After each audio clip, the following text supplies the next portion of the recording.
Hi guys. Hey guys.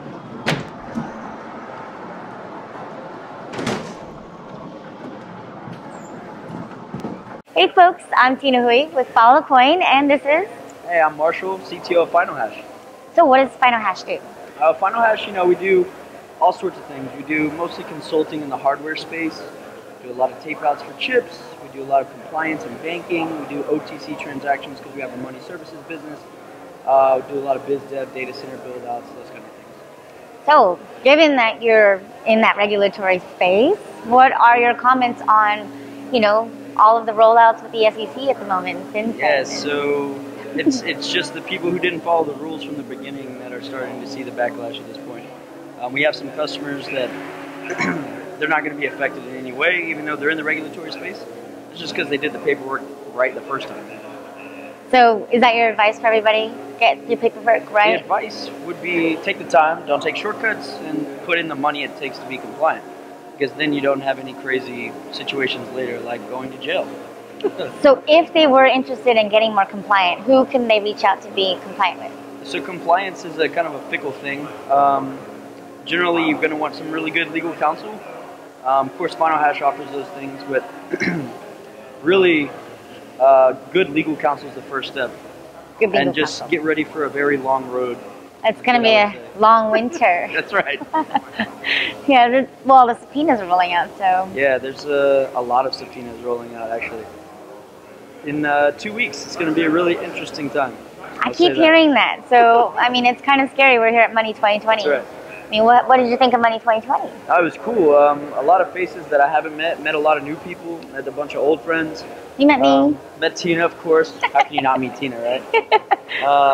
No, it was a good time, and it's a very different space. And we were here 2-3 weeks ago with Bit Week, and of course our conference, Hashers United. Oh, that was awesome, right? Yeah, it was actually really a good time. Really successful.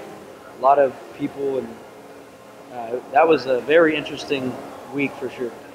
Why? What was interesting about it? It was just nice for everybody to come to one conference, essentially. Inside in the Coin Agenda, of course, with our buddy Michael Turpin. Then Hashers after that. It's just because everybody hates going to so many conferences. Just do them all in 1 week and get it over with. That was kind of the point. I think about midweek, it was just like, no, I can't go. I'm going home. I cannot go to another thing. You could only be in Vegas for so long. That's right. And, I'm just a good old redneck country boy. And I can be in Vegas for like 12 hours, then I'm ready to go home. So a month was kind of brutal. Well, yeah, I know. We should all just move to Vegas. Don't. It's a bad idea. So tell me, what do you think of Money2020? Well, so a lot of different talks from a lot of different sectors, that's for sure. That was the interesting part. Of course, Bitcoin World was really cool. That's where I saw most of my friends. A lot of really interesting Bitcoin 2.0 projects coming out. And Little Birdie says that there's actually a Bitcoin 3.0 stuff coming out. Ooh. Yeah. What would Bitcoin 3.0? What's your most exciting thing? What if I told you could do smart contracts in exchange, be able to send one cryptocurrency to many, and be regulatory compliant all on your phone? That'd be awesome, right? It's kind of a big. Kind of big. So 2015 is looking good. 2015 is looking exciting. I think 2015 is, yeah. Lots of conferences. But the end of this year, Brazil, that's going to be a fun one. Latin American you Bitcoin just keep conference. saying Brazil. No, Latin America is going to start heating up here 2015 really quick. Inflation's in Argentina, it's driving people crazy. Yeah, it's crazy. BitPagos is killing it over there. BitPagos is destroying everybody. Yeah. It's really cool. A bunch of cool guys, actually. Latin America's going to be fun. So did you talk to anybody who wasn't Bitcoin related? The people who I talked to who were not Bitcoin related were a lot of payment processors, actually. Interesting. A lot of payment processors who are really interested in doing white label solutions and integrating some crypto stuff. Actually had some meetings with some government regulatory bodies. That was fun, to say the least. What did you think of Lawsky's keynote?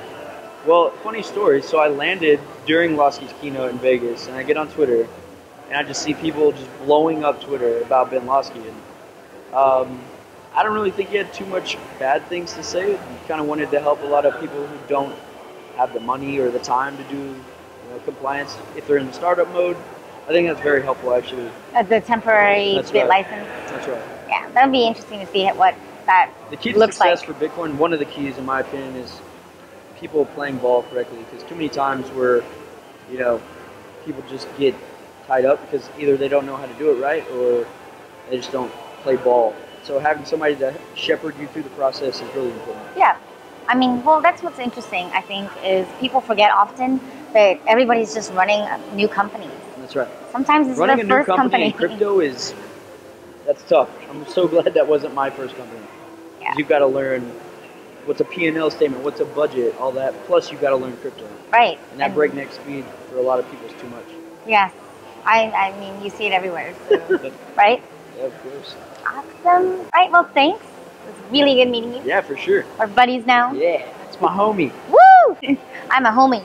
For sure. All right, thanks. Yeah. Bye, guys.